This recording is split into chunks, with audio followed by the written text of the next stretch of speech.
Support for the Local Government News Roundup comes from Rath Engineering Development, smarter systems for local government, like Red GMS, helping councils manage gravel pits and projects, track quality, test results, blending options and haulage, and know the true cost per tonne from day one. And now you can turn local council meetings into sharp 2 to 3 minute news-style video recaps that people will actually watch with Red Recap. For local government systems built from real on-the-ground experience, talk to the team at Rath Engineering Development. Head to rathed.com.au to find out more. Coming up today, an ex-Melbourne mayor facing sexual assault charges, but his identity cannot be revealed. The election of a new deputy mayor at Greater Geelong delivers a brotherly leadership team. A Sydney mayor at odds with the Premier over the use of a council venue calls for Redland Council CEO recruitment process to be investigated. Rate capping shapes as an election battleground in South Australia. Plus a councillor resigns, new CEO appointments and yet another monitor in Western Australia. Good morning, it's Wednesday the 4th of March. I'm Chris Eddy. This is the Local Government News Roundup, catching you up on the latest from the sector. Also today, Stephen Yarwood joins me on Roundup Extra for a conversation about his journey from urban planner to city innovator with a stint as Adelaide's Lord Mayor on the way. Our podcast is brought to you by the Victorian Local Governance Association, the national broadcaster on all things local government, with support from Symphony 3, simple connected customer experiences, and Rath Engineering Development, smarter local government systems built from real on-the-ground experience.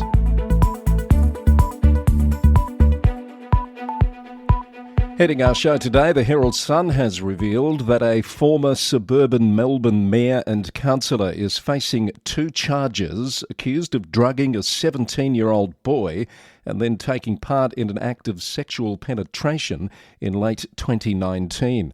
The man's name and any details that could identify him are currently suppressed by a Victorian court after a magistrate accepted psychiatric material and granted an interim order on mental health and safety grounds. Prosecutors opposed the move, but the order was later confirmed. The case returns this month for a committal hearing where a magistrate will decide if there is enough evidence for a county court trial.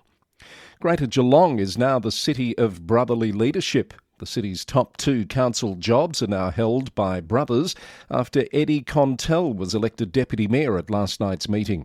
He'll serve until at least November, filling the vacancy left by Ron Nelson, who stepped down from the deputy role but remains a councillor. Councillor Contell has been on council since 2010 and says he now has more capacity to serve and is well placed to support Mayor Stretch Contell in public and behind the scenes. The Geelong Times reported that an alternative bid by Councillor Elise Wilkinson, arguing for more diversity in leadership, was defeated by a show of hands. Victoria's rural councils are pushing back after Premier Jacinta Allen urged them to focus on roads, rates and rubbish. Rural Council's Victoria Chair, Councillor Rob Amos, says the remark ignores the day-to-day work local government does, especially outside Melbourne. He says councils run planning and environmental programs, manage parks and sport facilities, deliver youth services and handle food safety, immunisations and animal registration. The group argues communities often turn to councils when other layers of government fall short, and that council bashing weakens a vital voice in state debates. The message: value councils as partners, not punching bags. Councils in the north and west of the state say they need help getting resource ready as major energy, transmission and mining projects loom. The Northwest 9 alliance of 9 councils in the Wimmera and Mallee have commissioned a new impact and readiness strategy, declaring the boom could bring thousands of jobs and investment in the tens of billions, but also deepen housing pressure and strain on infrastructure and services. They're urging state and federal governments to fund 44 actions, including a regional worker housing plan, training that is underwritten regardless of class sizes, and a targeted assessment of impacts on farming. Boroondara City Council is pushing for tougher rules on election signs following a legal showdown with the Liberal Party after a crowded 2025 federal campaign in Kew led to a Supreme Court battle over footpath safety. The council is proposing new electoral signage safety guidelines to ensure voters can safely access polling booths without navigating a wall of political posters. They're also calling on the federal government to give the AEC more power to regulate signage, similar to the stricter rules seen in state elections. Public consultation on the new local law amendments is expected to begin soon. The City of Port Phillip is asking for public feedback on a proposed change to its local law that would let authorised officers remove encampment equipment, but only as a last resort. The council says the power would be used only after other options are tried first, including offers of support and referrals to appropriate services. The proposal comes as councils grapple with how to balance public safety and access to parks and streets with the needs of people sleeping rough. The city's directing residents to an online Have Your Say survey. Hepburn Shire Council is the latest to ask the state government to hit pause on a big change to household rubbish collection. The state's Circular Economy Act requires every council to move to a 4-stream system by July next year, separating general waste, recycling, glass and food and garden organics. But the council says it's already rolled out organics to township households, and the rules and service standards for the full rollout have still not been finalised. Mayor Tony Clark says a separate glass bin could bring major costs and logistical headaches for the rural shire without clear guidance from the state. The City of Casey has brought in a refreshed local law after a year-long community consultation. The council says more than 1,000 residents weighed in through surveys and workshops, and the new rules are meant to be clearer and more practical for everyday life. The local law covers the basics from pet ownership and property maintenance to waste, fire safety and some business activity. Among the changes, temporary accommodation like a caravan or tent can be used on private land for up to 2 consecutive months without a permit, and some permit requirements have been removed for things like casual recreational vehicles and shipping containers, as long as they don't create amenity issues. The council has also released a plain English guide. And the Borough of Queenscliff says locals are worried about what new ownership could mean for a heritage landmark on the Bellarine Peninsula, with the federal government signalling it wants to divest Fort Queenscliff and partially divest Swan Island. Councillors have endorsed a discussion paper setting out protections they want locked in and will now roll out a community engagement process before forming an advocacy position to take to Canberra. The council says it's not seeking to buy the sites, but will press for safeguards, so any deal preserves heritage, keeps the places open to the public and protects the environment. Still in Queenscliff, and the council has opted not to adopt a draft policy about councillors standing for state or federal elections. After a period of consultation, the council decided to treat the policy as a guideline instead. A new key worker housing project is taking shape in Eildon, with the first modular homes now delivered to a council site in Murrindindi Shire. The council says the accommodation is designed to help essential workers live closer to their jobs, with the staged build due to roll out through 2026. Moorabool Shire Council has presented its final submission to a major hearing into the proposed Western Renewables Link, a new high-voltage transmission line. And Greater Dandenong says it's asking residents to help name a new major aquatics and wellbeing centre, set to replace the ageing Dandenong Oasis in 2027. As always, you can find out more about our news briefs by clicking on the links in the transcript. Let's go to New South Wales. Liverpool Mayor Ned Mannoun is defending a council venue that hosted a Shiite memorial event for Iran's late Supreme Leader, the Ayatollah Ali Khamenei. New South Wales Premier Chris Minns called the tributes atrocious and flagged the need for investigations. Mayor Mannoun says the council did not approve the event in advance, but argues that if fees were paid and no laws were broken, people should be free to mourn. He says the Premier's comments risk damaging social cohesion, while the community views remain sharply divided over the Supreme Leader's legacy, according to The Australian. In Sydney's east, a neighbourhood dispute has spilled into an alleged act of environmental vandalism. Residents in Bondi say a group of men in high-vis gear arrived with chainsaws, claiming they were working for Waverley Council and then cut down a paperbark tree limb by limb. The council says the workers were not authorised and it is investigating, with illegal tree clearing carrying penalties of up to $1 million. Locals are split though, some telling ABC News that falling leaves have blocked stormwater drains and caused flooding, while others say the trees bring shade and bird life and worry the brazen daylight attack is part of a pattern. Narrabri Shire Council is in need of a new representative following the resignation of councillor Amanda Brown. Councillor Brown formally stepped down last Friday after receiving a cancer diagnosis. In a statement, she said she needed to focus entirely on her recovery and her family. Mayor Darryl Timmins has thanked Councillor Brown for her dedication and care during her time in office. The vacancy will be filled via a countback. It's the third councillor vacancy in the region following the resignation of Marilyn Dixon at Gwydir Council and the death of Lone Peterson at Uralla Shire. In Sydney's south, Bayside Council says it's taking a closer look at the hidden history of Mascot Town Hall to see whether the building's original facade can be restored or revealed. The council says early photos and anecdotal records suggest the town hall once had heritage features that were altered or covered over, including during work in the 1970s. A specialist consultant has now been engaged to run an invasive heritage assessment, including removing small sections of walls and ceilings to see what remains behind later additions. A Western Sydney council is weighing up a simple change with a big impact, extending the working hours of its parking ranges, according to the Daily Telegraph. Cumberland Council says the idea is to curb illegal parking and respond to complaints about food trucks operating outside permitted hours, noisy shops and the growing use of e-bikes in busy areas. Longer shifts would mean enforcement later into the evening when some of those issues are most visible. A proposal is expected to go through Council's usual review process, including costs, staffing and community feedback, before any change is locked in. In more news from around the state, in the Upper Hunter, Muswellbrook Shire Council has approved the construction tender for a $10 million redevelopment of Olympic Park, a project aimed at turning the venue into a regional hub capable of hosting major carnivals and even NRL trial matches. The council says design will now be finalised. Demolition is expected to start mid-year.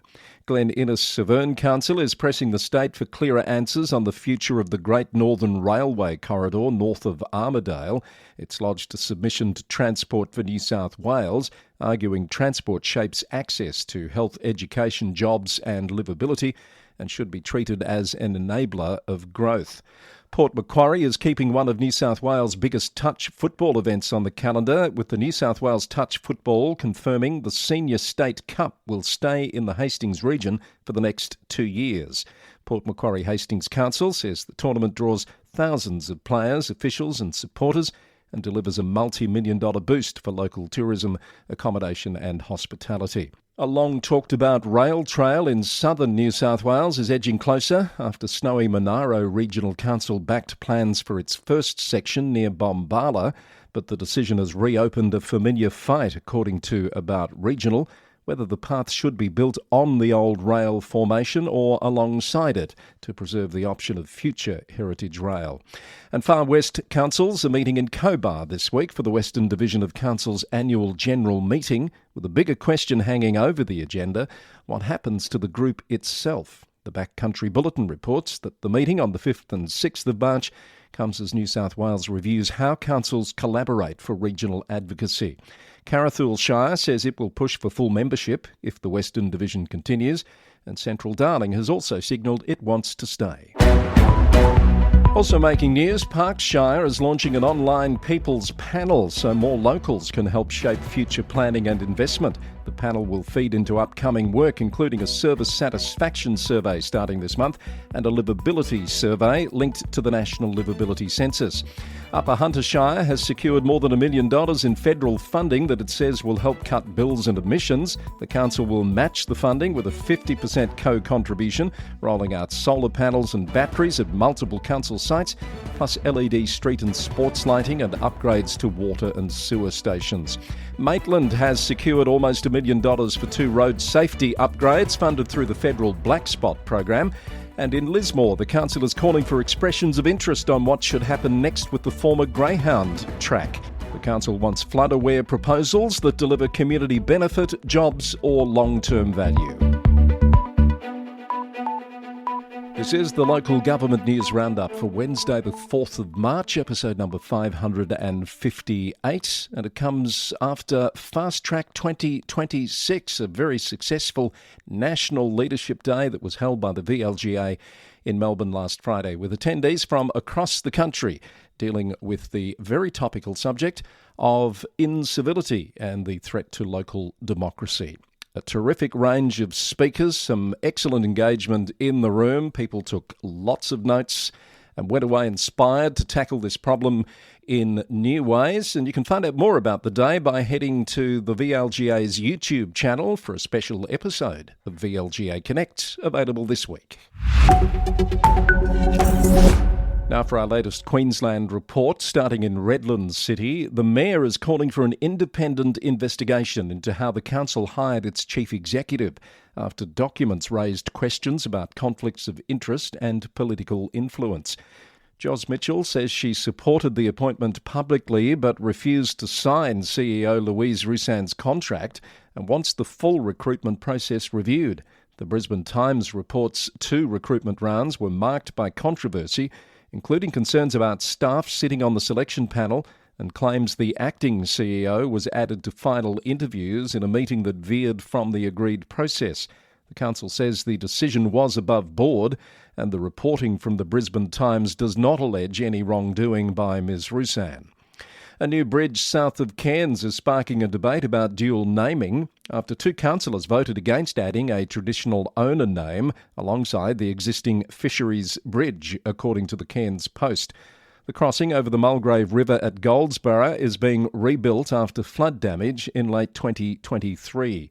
The council report recommended Fisheries Bridge Ballingar L, with Ballingar L meaning a log crossing, proposed by traditional owners through the Doolabed Malanbara Yidinji Aboriginal Corporation.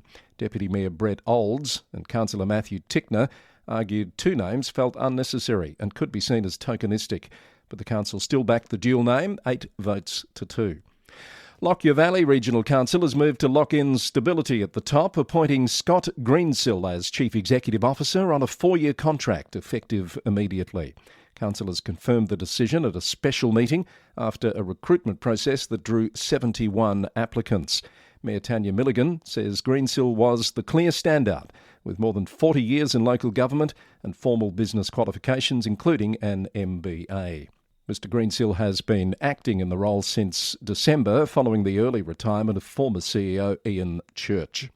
In southeast Queensland, Ipswich City Council says its decision to appoint a city architect has earned national recognition, with the Australian Institute of Architects awarding the President's Medal. Council says Mark Tendies was appointed in late 2024 to help manage rapid growth while protecting Ipswich's built heritage and local character. Leaders say the city is planning for around 100,000 new homes over the next 2 decades, and they want design expertise at the decision-making table alongside planners and engineers.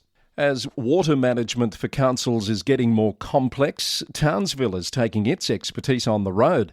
Townsville City Council says its drinking water quality officer, Trish Naval, has been sharing lessons with Cambodian utilities and Western Australia's Bustleton Water, including practical strategies for managing blue-green algae in drinking water sources.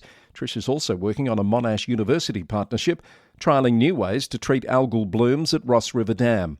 The council says the exchanges are about building climate resilience and improving governance, so utilities can learn faster from what works and what fails.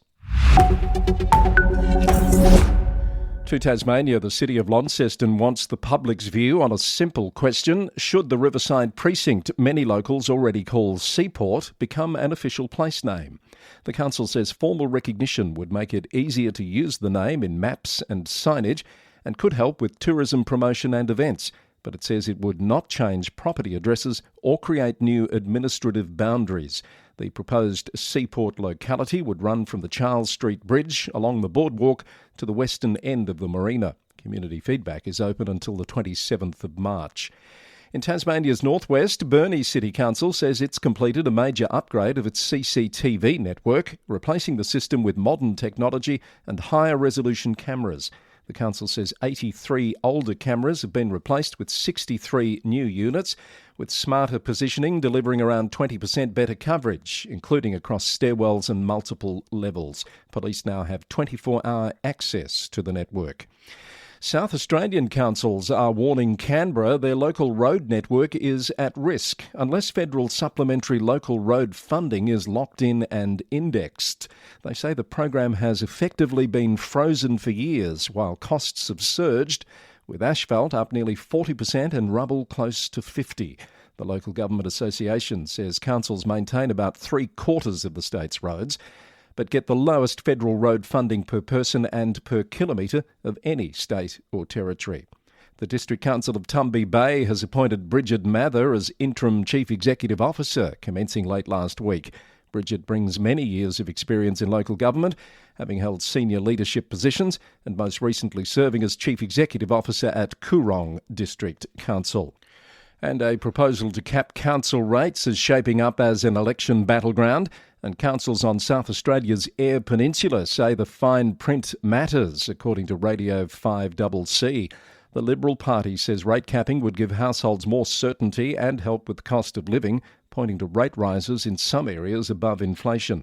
But the Eyre Peninsula Local Government Association warns similar caps have failed elsewhere and could squeeze councils already under pressure, forcing cuts to services and delaying essential infrastructure upgrades.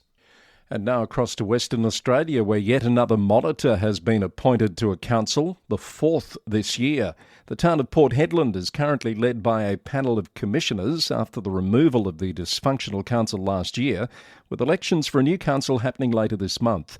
Andrew Hammond, formerly a Chief Commissioner at the City of Perth and a local government CEO of 3 decades, has been installed for 6 months initially to work with the commissioners and the acting CEO until the new council is sworn in. Port Hedland joins Perth, Nedlands and South Perth in having governance oversight from a state-appointed monitor currently. Western Australia is bracing for a sharp population rise, and one Perth council says the housing squeeze is already here. The city of Rockingham has won state planning approval for a new structure plan designed to add more homes in the existing city centre instead of pushing further into greenfield suburbs. WA Today reported the plan maps 8 sub-precincts with mid-rise apartments in some areas and up to 12 stories near the foreshore, with higher buildings only under strict criteria. The town of Victoria Park has released a public investigation report into tree removals linked to upgrade works at Elizabeth Bailey Park. The town says an internal review last year found a contractor removed more trees than planned, and the council accepted responsibility, commissioning a formal investigation and public report. The findings say there was no evidence of deliberate wrongdoing, but they point to major weaknesses in project governance, documentation and contract management, contributing to the unplanned removal of 46 trees. Let's head overseas for a selection of stories making news. A council by-election in Wales is going ahead without one candidate after Nicola Hartveld pulled out. That followed her 14-year-old son being verbally abused in the street. Hartveld is the founder of an anti-bullying and mental health charity set up after her daughter Megan died by suicide in 2017. She says she expected tough politics, but not attacks that spill onto family. Police say inquiries are ongoing, and Welsh Labor has condemned the incident as intimidation, according to BBC News. In North Yorkshire, council health officials want to spend up to £477,000 on vapes as a stop smoking tool, according to BBC News. The plan would fund reusable, rechargeable e-cigarettes and supplies issued through online vouchers for residents eligible for the council's smoke-free service. Since the scheme began in mid-2023, nearly 500 people have tried vaping to quit, and the council says about a third was still smoke-free a year later. A deputy leader on Durham County Council in England has acknowledged using an AI-generated photo in a blog post about housing after the BBC asked about an image showing a group of South Asian men beside a coach on a housing estate. Reform UK councillor Darren Grimes had written that councils in southern England were shipping problem tenants, refugees and homeless families north, and argued local people were being pushed back on social housing waiting lists. Grimes said the image was only illustrative and accused the BBC of focusing on the picture rather than the policy debate. Let's go to Canada next, where City of Ottawa staff are recommending the city allow residents to vote by mail in the October municipal elections, using a special mail-in ballot that would let voters participate without going to a polling place. The same mail-in option would also apply to any by-elections during the 2026 to 2030 council term, according to CTV News. City staff are not recommending internet or phone voting, citing security concerns, the lack of a paper trail for recounts, and barriers for voters without reliable access to technology.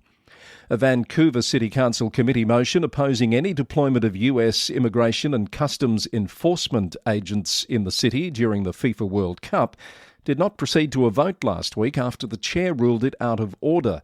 The ruling was based on correspondence indicating ICE would not be present for games in Vancouver, according to CTV News.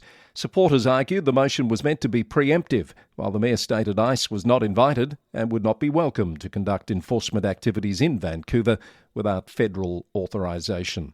Meanwhile, a Windsor City councillor has introduced a motion urging the federal government to take whatever legal or diplomatic steps are necessary to ensure the Gordie Howe International Bridge opens on schedule this year.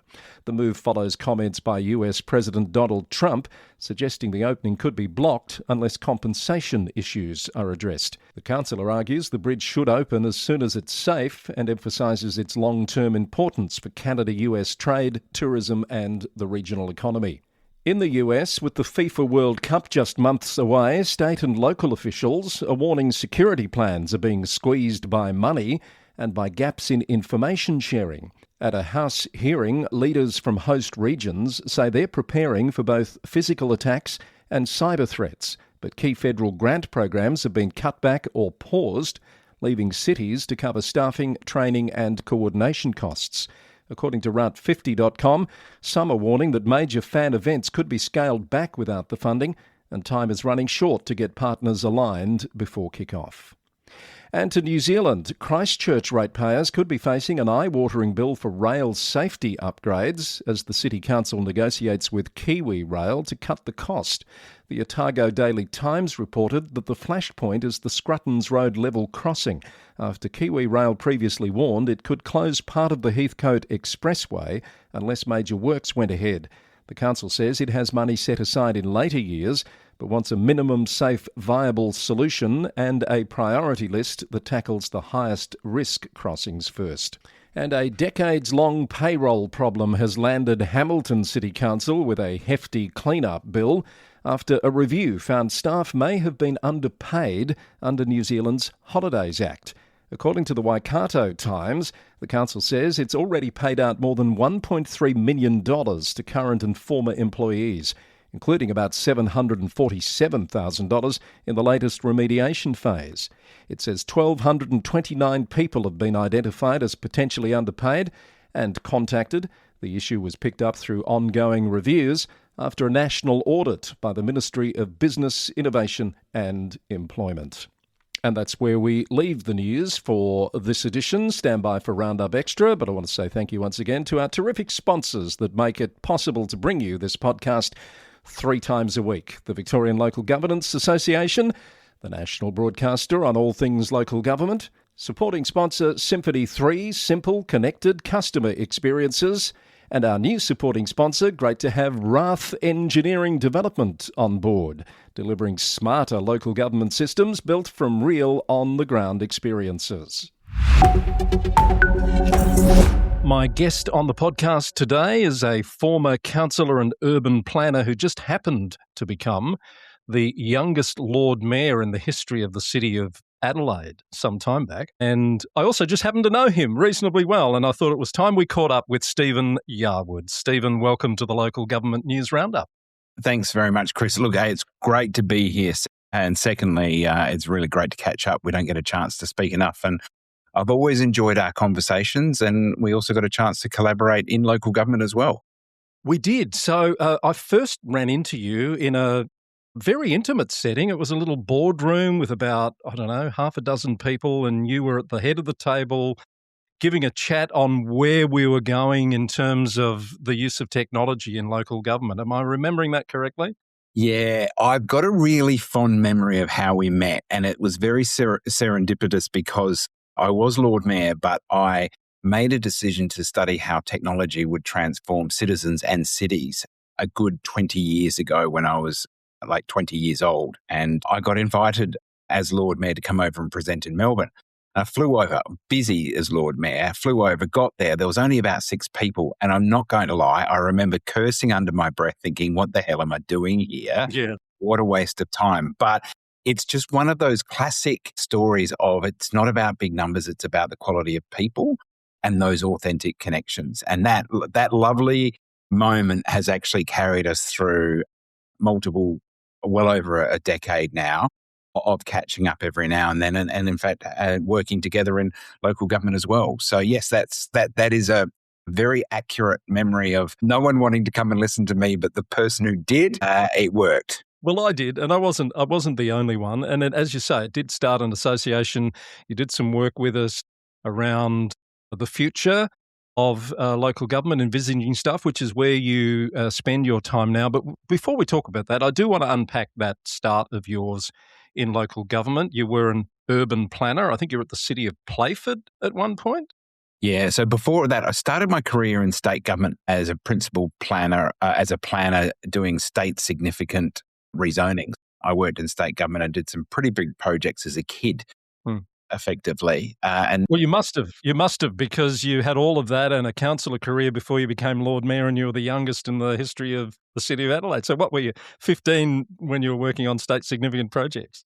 Well, I remember big developers saying, mate, you're too young to be making a decision on what we're doing. So did my planning degree, got a graduate diploma in planning and environmental studies, worked in state government development assessment commission. So all the development approval I did was really big stuff. Then became a research officer in the South Australian Parliament. So tried to get the South Australian Parliament to do a parliamentary inquiry on smart cities. So about 18 years ago, and had all the state politicians just kind of gloss over and say it wasn't really that important, and then went on to be the principal planner at the city of Playford, which is a very large council on the fringe of Metro Adelaide, growing quickly.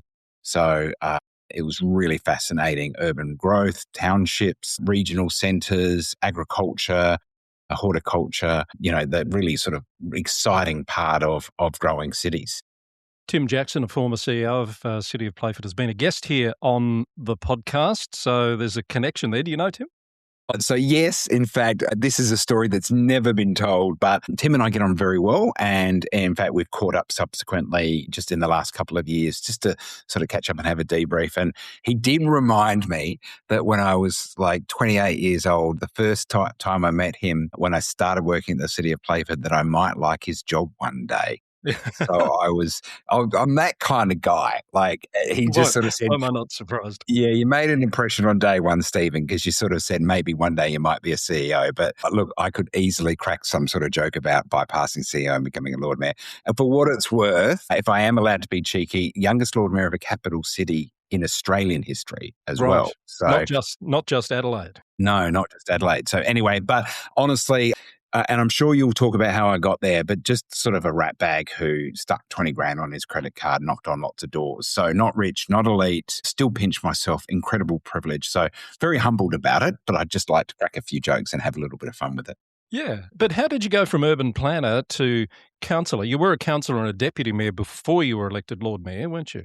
Yes. So I was working in the city of Playford, and I kind of hit a glass ceiling just because know my stuff, but geez, you wouldn't want to manage me. So, very much focused on ethics and principles. I was a passionate urbanist, so really love cities, not really the bureaucrat, more of the sort of futurist kind of mentality of actually understanding the utopian values of actually tackling climate change and equity and, doing what's right rather than getting up for a purpose, not a pay packet. And so I decided I moved into the city and thought, right, I could run for local councils. I did get elected in the Central Ward of the City of Adelaide, so knocked on every door of the CBD, which was in itself just a fantastic experience and an incredible privilege to go and talk to small businesses and young people, old people, and just really kind of discover how the city ticked. So I became a councillor first, and then I did the political manoeuvring to become Deputy Lord Mayor in the term, and then decided to give the role of Lord Mayor a crack and accidentally became the Lord Mayor. So you say the political manoeuvring to become Deputy Lord Mayor. Tell me what that means and what was that like as a young man? Wow, these are conversations I haven't had for a very long time, Chris, and we're going to do a really interesting transition from talking about the past to talking about the future, because even in the last few weeks, where artificial intelligence is gone is starting to really blow me away. So we'll get there. But look, I was very lucky. I had the privilege of working with some amazing people. So David Plumridge, who was the former president of the Australian Local Government Association, former mayor of Salisbury, was on council with me, and we became very close.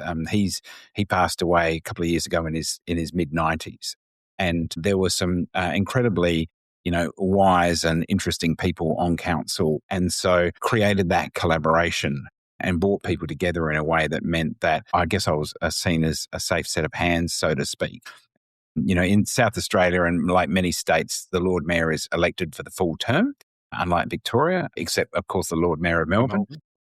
But the role of Lord Mayor is traditionally handed around every 12 months just to give it people the leadership role. So I had a wonderful opportunity to see the cross-section of the community and go to all the things that the Lord Mayor didn't want to go to, so to speak. Yeah. So, look, I am sensing you want to move on from this part of your life, and we will do that in just a second. I have so many stories, Lord Mayor stories, though. We could seriously reminisce. It was a fascinating insight into how the world works. There's no doubt about it. Tell me about that. Being the youngest Lord Mayor, as you say, in the country, let alone just in South Australia, and having only been on the council for 3 years, what sort of a learning curve was that for you? How do you look back on it now? Yeah, it was really fascinating because I'd worked in state government, I worked in local government, I worked in parliament, I'd done an MBA, I had a planning degree, I was passionate about cities.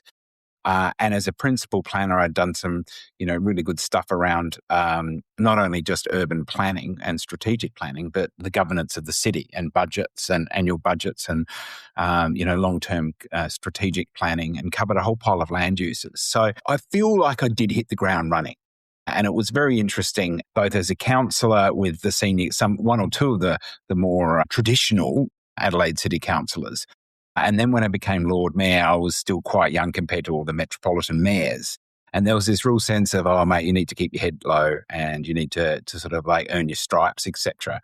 Except for the bit where I was qualified and I was experienced and I understood what I was doing. And my mum was an English school teacher, so she'd taught me to communicate effectively. And I'd done an MBA, and I was also documented as one of the case studies for one of the first people to ever use social media in a campaign. I was also the first fully digital paperless elected member in Australian history. I've claimed that so many times that no one has ever corrected me that I'm getting confident that that's the case. So I gave up paper completely before iPads existed. So, so I was really comfortable. And the other thing I'd say, because this sounds a lot of me, is that the administration, the morale went up 4 years in a row when I was Lord Mayor. Probably the single biggest achievement I had, and there was a palpable sense of staff getting out of bed and being able to actually do their job and being backed to the hilt and being enabled, increased delegations, asking their opinion, respecting the organisation, working collaboratively with the community. We did placemaking. We enabled the council staff to make decisions. I worked with them very closely in terms of any strategic goals that I had to say, this is my outcome. How would you do it as the expert to get there? And so even just yesterday, after 12 years, I had a young planner come up to me in a workshop and sort of said, I lived in the city. I was also born in Whyalla, where I was born. I'm an urban planner, and you were a hero of mine. There was a palpable change in the city itself. And so I really go by the adage that people achieve great things when motivated. So whilst whilst I know I'm confident that there is no ego, because I really appreciated that it was actually the other people. I stood on the shoulders of giants, and I thought out loud, and amazing things happened, and I just backed the staff to the hilt. And we did have a really rapid transformational period during that time. I was going to ask you about those Whyalla beginnings. You've introduced that there, but how did that make you feel to have someone who has come from a similar background come up to you and tell you that you're a hero of theirs? Well, so a couple of things. I'll tell you how I actually responded at the time. So I'm working on my book, and I do like to be incredibly transparent about my trajectory, because I do get a lot of people who think, well, it's easy for you. You're a white Anglo-Saxon male. And I know I'm privileged because I've had a great education. I live in Australia. I'm going to say I'm extra privileged because I live in Adelaide, and it is absolutely world class. But my backstory is my mum actually fled domestic violence when I was 5 and never saw my father again. And in fact, if I'm going to be incredibly honest, my mother has been in and out of mental institutions her entire life. So the opportunity to work with some of these people and have amazing mentors and actively seek out these role models and these people that aligned to the sorts of things that I was passionate about was just truly incredible. So when this gentleman told me that yesterday, I thanked him, because it's incredibly humbling to actually be told that. B, I told my partner, because I keep forgetting that people would think that of me, because I'm just a guy with really bad dad jokes and a passion for technology, and we could talk Star Trek. Let's try and avoid that That's today. probably another day. Yeah. Yeah. And so just to sort of let him know that and thank him and remind him that we can all do what we want, and we don't have to fit a mold, and that having, and I remember being young and looking up to certain people. And now I'm young enough to still remember what that was like. And so I want to make sure that that experience is special for them, and that I can encourage them to actually be one day have them be told by a younger person that they're an inspiration. So it's just a baton you hold, and you've got to do it with grace and dignity and humility, but also take up the opportunity to inspire people. And I really do think it's incredibly important. The planning profession in itself, even though I'm not really a planner these days, more an urbanist, really is a hard job. And so being motivational and inspiring people to think creatively and aspirationally around transformation in an era where we've got loneliness and obesity epidemic and housing affordability issues and transport issues, and the list goes on, climate issues. It's a really hard job, and it's really important to keep that morale up and encourage people to sort of be the change that they want to see in the world. Given how you left things after your Lord Mayoral term, and more recently there's been quite a few controversies coming out of City Hall in Adelaide, do you keep an eye on what's happening there, and do you have an opinion on that sort of dysfunction that's certainly bubbled up in recent times? National news, I just absolutely rip into the council. Let's do that. No, I won't do that. I think one of the really important things is there's a little bit of a tradition as a former Lord Mayor that you don't become a commentator. So I'm not pushing back. That as someone who actually consults to local government around Australia and New Zealand in particular quite extensively. And I've had literally sort of 50 or 60 council clients now. I'm literally flying down to Glenorchy, just adjacent to Hobart Council in a week's time. And I'm doing a few projects in Tasmania over the next couple of weeks. It's the only council I will never actually get a work opportunity. I've had staff see me speak and say, should get you to come in and speak to the staff. And I've got to kind of remind them, probably not appropriate. I really, no Lord Mayor wants me sniffing around. I will say, sorry, but there must be a use by date and like an expiry date on that. Surely it's 12 years? Yeah. Oh, look. Couple of things. I'd say that Adelaide was rated higher in the global livability index when I was Lord Mayor than it is now, so it's kind of gone downhill. That's my humour. The one thing I would say is that if I was going to use my one swear word, it's going to say I was the arsehole that put all the bicycle lanes in, and so really drove integrated transport and really encourage people to think differently about how we use cities and not get caught in a traffic jam. In fact, not be the traffic jam. And that was controversial. And unfortunately, the last separated bicycle lane that went in the city of Adelaide was over 10 years ago. And that was when I was Lord Mayor. They extended it by a block. They've handed back millions of dollars to the state government to not do an east-west one. And they're still redeveloping main streets, haven't quite got the competence to put in bicycle lanes or decanter some car parking to widen streets, plant more trees, provide, more seating and get people to dwell in places so they spend more time and more money in these downtown urban environments in a city that's got 45,000 car parks, which is more than Perth and Brisbane combined. Anyway, so there you go. You got something. We might get a headline out of that for a bit of national exposure. Thank you for taking the bait. But I do want to link that time to what you're doing now by pointing out, if the research is correct, that you were the mayor that introduced Wi-Fi in the city and smart cities, which, has been a little bit controversial in some parts of the world in more recent times. That was a bit of a clue to your love of and feel for how technology was going to become a big part of everyday life, wasn't it?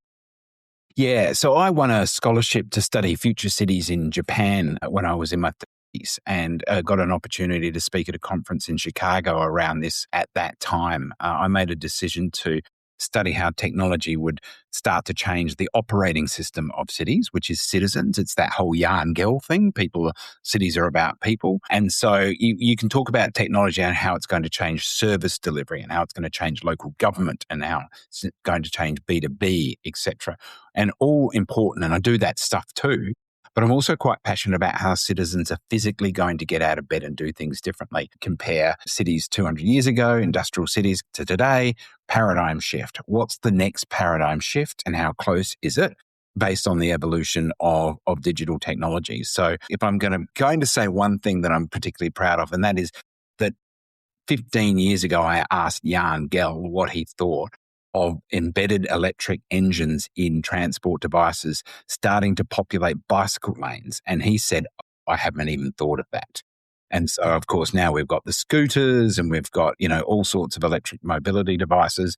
Been following the LED light for like 20 years and sort of really starting to think about what are these technologies and what's the next thing that I can sort of challenge people with to push them in terms of transformational thinking about how cities will work in the short, medium, and long term. So it's been a real passion for mine, and it is a hobby. Like this is something that I muck around with. I'm very cautious around technology, so I'm not a technological evangelist, but I am someone who thinks that it can actually provide some great solutions to a whole range of issues that are going to build social capacity in our communities, whether it's city cooling or waste management or city experiences and wayfinding and mental health and loneliness.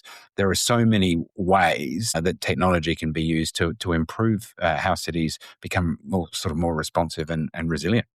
One memory I have of when you came to do some work with us at Hobson's Bay, I remember thinking, this guy was the Lord Mayor, but he's a big kid at heart, because you were out doing Pokemon Go in the lunch break before you came back to do your session. So funny. You were one of the first people that I even heard of Pokemon Go from, but you were linking it then to augmented reality and what might be coming down the track. Do you remember that? Yeah, look, I do. And it's just wonderful. I'm really grateful for the opportunity to have this conversation with someone who really understands some of this stuff. And yeah, look, absolutely. I actually ended up running for the MAV at Pokemon Go and placemaking training in Victoria. And there was a young man who was attacked at night time on the beach in Adelaide at Port Adelaide Enfield Council, because there was actually a Pikachu, which is quite rare in that space. And there were places that were being overrun and overwhelmed. And whilst that's now declined, it was a wonderful case study of how mayors, managers, placemakers and planners have been trying to activate public realm, and technology just comes along and gamifies it and uses augmented reality to transform how people were experiencing statues and community centres and libraries and that reward and recognition experience and that digital overlay. And we haven't seen much of it since, but the next thing is going to be literally just around the corner, and it's all going to be AI powered. And this this technology is just accelerating in ways that are really quite fascinating. I think there's more, but yes, I do remember that, and I did it with my son, and it was good. It was good fun.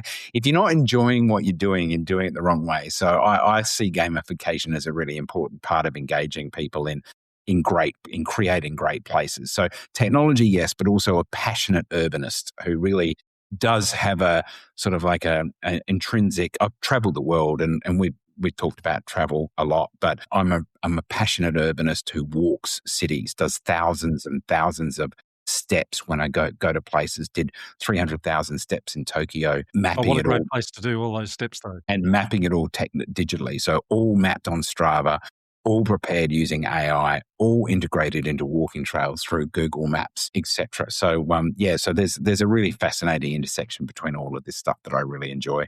Is Pokemon Go still a thing? It does exist. Yeah, I don't play it. I'm doing my best to actually kind of keep up with other technologies these days. So yeah, there's so much going on that I do suffer from artificial intelligence anxiety, and doing my best to keep up. So I'm trying to be more selective with the technologies that I'm choosing to immerse my time in, because there is just so much. It's not funny. So I'm not doing the Pokemon, but it's still around. Yeah, okay. And I want to come to AI in just a moment. One more thing before we get there. And another thing I remember about you from that visit, you went off to stay in somebody's bedroom. You were using this thing called Airbnb. Yep. And then I noticed, and then of course that platform and others like it have exploded. But then I saw you were on some international advisory board for Airbnb. Tell us about that. Yeah, I look, as a kid who just went out and knocked on some doors, I'm still kind of blown away at some of the really crazy things that I've had an opportunity to do. So it's all just really quite nuts, really. So before I do, like, another example is, and I don't get a chance to tell these stories, but I did a keynote after the former mayor of Washington, D.C. and before the former mayor of Barcelona in India, and presented to mayors and commissioners representing about 150 million people on stage, and got invited to go to various cities afterwards, like Pune and Bhopal. Like, how do you do placemaking when the monkeys are running around on the main street with teeth like 2 inches long? It was really quite an experience. But then I'm not only do I use Airbnb, because I do believe in community. I know there are some really detailed complexities around housing supply and housing affordability. But in its purest model of sharing your house or a bedroom in your house to support an aging person who's got a 3-bedroom house. There's 14 million empty bedrooms in Australia. Or a young person in an apartment who is a personal trainer who can't afford to live in the CBD, but that's where all their clients are unless they run Airbnb. I also like the idea of walking to work. So if I come to Hobson's Bay to do a job and I can actually stay somewhere where I can walk to my destination, I've got blood flowing through my brain, it's more active, I've done some of my steps for the day, I've reduced my diabetes risk, all those things. There's so much to putting money back into the local economy. But I also did my own house. In fact, I still rent my house out when I travel. And so I'm going to brag, I'm currently a super host. And so if you come to Adelaide, you can either stay in my house if I'm traveling, or if someone's listening and they want to hang out, a spare bedroom, and they can buy me some dinner or something.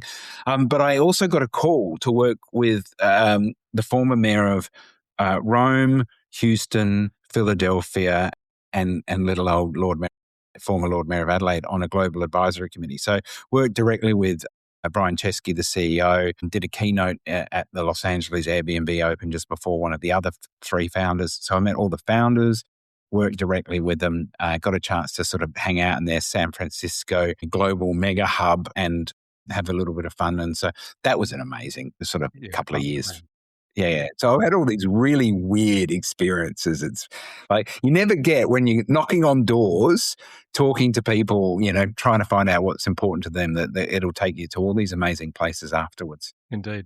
Look, it's great to hear all these stories. I do want to spend just a few minutes before we wrap up on AI. You've mentioned a few things about technology and where it's taking us, and you're spending your time now working with a lot of councils on how they embrace the technology, how they make it work for them.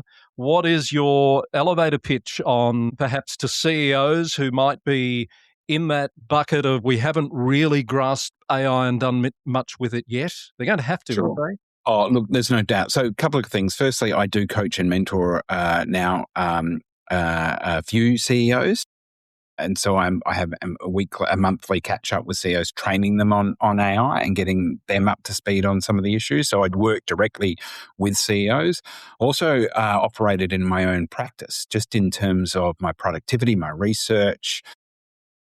What I would say is I don't just press a button and get a result. Like I get daily information. So you can do cognitive decline or you can become sort of like, superhuman in this sense. And so multiple layers, understanding how to synthesize information, creating sophisticated prompts, creating layers of information and providing incredibly detailed context, and then understanding how to use that to actually get exceptional outcomes has been my exercise. So it's very science fiction orientated around Minority Report, moving information around on a screen. And so I'm sort of, it hasn't just made me write a 20-page report in 20 minutes, but I don't write the reports anymore. I create a huge amount of context and do a huge amount of research and then create this information.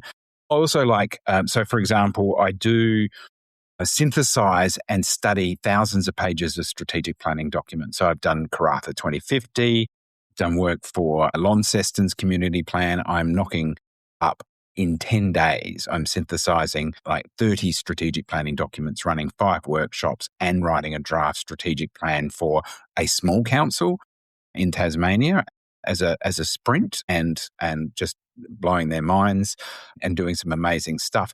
I also like the fact that it's changing my relationship with information. And I'm sorry, Chris, I get quite excited, but even just being able to analyze information as not a white Anglo-Saxon pale stale guy in his 50s, you can interrogate this from the perspective of a child or an old person or a woman experiencing domestic violence. And so really having the term here is changing the ontological nature of your relationship with information has been quite a journey for me that is just so exciting. So I'm actually capturing information in workshops and feeding it back in real time. Yesterday, we captured a whole pile of information for a workshop, on butcher's paper, synthesized it, wrote it up while they were having lunch, created a report, fed it back to them, gave them a detailed prompt with a multi-tiered process, got them to attach their relevant documents for their council to create a 2 or 3 page report that they send through to me by the end of the workshop. So I capture this incredible level of detail that I then synthesize into a workshop. So the ability to do this stuff is changing. And the only other really significant point that I would like to touch on, and I need to take a breath and you can I'll tell you what to ask me, is how quickly this is changing. So the exponential growth of technology, which that's the missing piece, that this is like COVID when people were going, no, COVID's nothing. This, in the start of this year, it is the game on moment. And over the next 2 years, machines are going to become smarter than humans. And we are talking about the transformation of global society happening right now, where AI is now training the next level of AI. And in the last few weeks, ChatGPT has just announced that it's solved a physics problem that humans couldn't solve. And now we're at Nobel level work. And if you're just using it, if you think it's just for students to cheat on their assignments, or you're just using it to do email, you're literally buying yourself a $100,000 car, and the only thing you know how to use is the radio. Yeah. So it is mind-boggling, and it's moving very quickly, as you say, and that's very scary for some. What do you say to people who say, hey, it's coming for our jobs, it's going to take over life as we know it? Yeah. So I get daily information, and I also follow all of the leaders, not only the people creating it, but the people who are provocateurs and people who are talking about this stuff. So once again, no technological evangelism, much more of a caring about community, caring about society. As a futurist, really wanting to understand what this means and educating people. So I've been talking about the evolution of AI for 15 years as a keynote speaker, and many people who are listening have probably seen me speak on this topic. I would say very much that there's no unplugging. If you are not using this, you may as well be the person who's either using a horse to go to work or pen and paper to write your reports. Sticking your head in the sand isn't going to work. I understand all the environmental impacts of energy and water. These are serious concerns, and we need to think about how these data centers impact on our built environment. But simply that productivity, you were seeing in the last couple of weeks, we've now seen AI go from a chatbot to actually autonomous. And so there's something called Open Claw, which was Claude Bot, which is now actually going from enter something, get a result, or enter a whole pile of things and get a better result, to teach it how to do something and it will actually do the whole thing. And in the next 18 months, we're going to see beyond transformational stuff. Big councils are going to be a mile ahead of small councils, and a CEO or a leader that can't even have this conversation and speak the language is really going to struggle. It's not going to take our jobs, but people who know how to use it are going to be the leaders, and people who refuse to do it. At the moment, you're going to respect that they don't do it. Within a year and a half, that's going to be a performance review issue for those people. And I'm not evangelical. I'm just kind of realistic. Would any manager let their staff refuse to file digital management information and data on the processes they're doing? And would any manager not let a staff member write a council report because they care about them? And this is going to be a responsibility to increase productivity, do the research properly, and understand how things work. So, but the issues here, like this is another 3-hour conversation. It is, and I've got to draw a line somewhere, but I do want to ask you one more question. It's sort of been permeating through my thinking as you've been talking. You talk about placemaking and cities. You just mentioned the difference between big councils and small councils and the advantages there.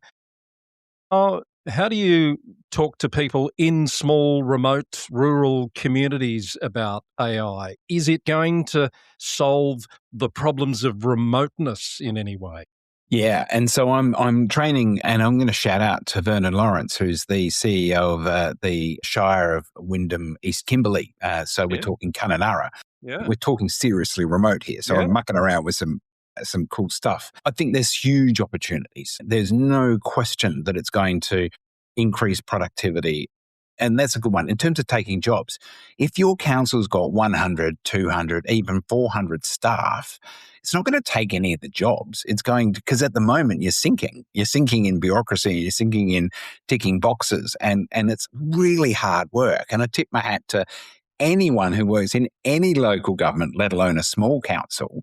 And so it's just going to create increased productivity. It's going to increase their ability to focus on the strategic and actually start to get some of this stuff automated. So I think there's some wonderful opportunities. And so how do I talk to them?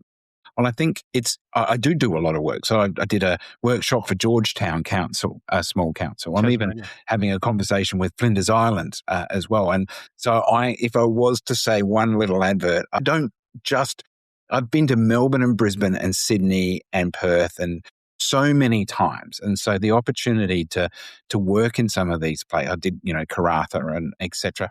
This is incredible privilege to see the country. And so I'm not really chasing a global, fortune and wanting to build a company. I just really want to still be a part of the local government community. And it's an incredible privilege to still be involved and work with people at the coalface. So the ability just, for a very moderate fee to actually work with them, run workshops, do training, put a Bunsen burner under their proverbial bum and tell them they've got to get up to speed, explain where it's come from and where it's going, and then actually do some training and then actually synthesize that and provide a report to them on some key next steps. It's just good fun. Yeah. Would you ever go back to politics? No, can I just say no comment? You've got time. Realistic. Well, I would start with saying that I never thought of it as politics. I thought of it as community leadership. This isn't never been on the public record, but I may have had a conversation around whether I wanted to be involved in state politics with somebody. I won't mention his or her name. And that's very recent, is it? No, a long time ago. Oh, okay. When I was, and I declined. Yep. I had a long-term relationship with the City of Adelaide. Now I'm having a series of short-term relationships with communities and cities and councils around Australia and New Zealand. And I really enjoy that. Like I've got my life back, and I feel like if I can help influence and shift the needle on a few places, and I do like to say, Chris, if you ever need Jedi mind tricks cast on elected members, it's one of my favourite hobbies. And the ability to walk in and be a former Lord Mayor that engages the elected members. And also I'm really quite passionate about the interface between elected members and the administration. There can often be a lot of mistrust. Having been on both sides, I'm really quite passionate about getting them to work more collaboratively. So I'd much rather do a workshop that helps a new council, a newly elected council, set a strategic direction for the next 4 years and 10 years and do 20 or 30 of those than I would deal with the media and try and convince them that a bicycle lane isn't going to close down a city. So was that a no? No. I'm not sure there was a clear yes or no there. Oh, look, if I was very old and very grumpy and didn't feel like jumping on a plane and exploring this beautiful blue dot that called planet Earth, maybe, but seriously, to be honest, it's a maybe. Doubt it. It's a maybe. Right now, I couldn't be bothered because I'd much rather work with some great mayors and some great CEOs. Stephen, I always enjoy chatting to you offline. I've really enjoyed chatting to you today online, and I thank you for being so generous with your time and hope to catch up in person one of these days. Yeah, absolutely. If you're coming to Adelaide, reach out. But certainly I'm sure, and I know your reach is quite wide, so I'm really grateful for the invitation. We share a passion for local government. I think what you're doing is absolutely fantastic, Chris. So keep up the good work. Well done, mate. We haven't even talked about your podcast. Is it in hiatus or is it dead? Okay, so very quickly, City Speak Australia with a guy called Greg Van, which frankly I think at least 20 or 30% of your listeners would know. Australia's leading urbanist, the grandfather of urban planning in Queensland, and just a really great guy. We've done quite a few podcasts. I found him as a mentor. We became best friends. We do a podcast together. It is in hiatus because life has just been so crazy, and we're not the privilege of being in the position you are. Well, Greg's now retired, but he started Urban Mentors Collective, if I may say. So names like Ludo Campbell-Reid, myself, Di Curry, and a few other really big heavy hitters are starting to mentor people, and I'm really keen to not just mentor CEOs, but potentially work with mayors to help them be great leaders and make this transition to the digital age. Excellent. Lots to follow up on there. Stephen, again, thanks for your time, and we'll talk again soon. Thanks, mate. You've been listening to the Local Government News Roundup, edition number 558, recorded on the morning of Wednesday, the 4th of March, 2026. If you have comments or feedback or suggestions for future guests on Roundup Extra, send me an email to lgweeklynews@gmail.com. Our podcast is brought to you by the VLGA, the national broadcaster on all things local government, Symphony 3, simple connected customer experiences, and Rath Engineering Development, smarter local government systems built from real on-the-ground experiences. Our podcast is recorded in the city of Greater Geelong, Victoria, on the land of the Wadawurrung people of the Kulin Nation. Until next time, thanks for listening, and bye for now.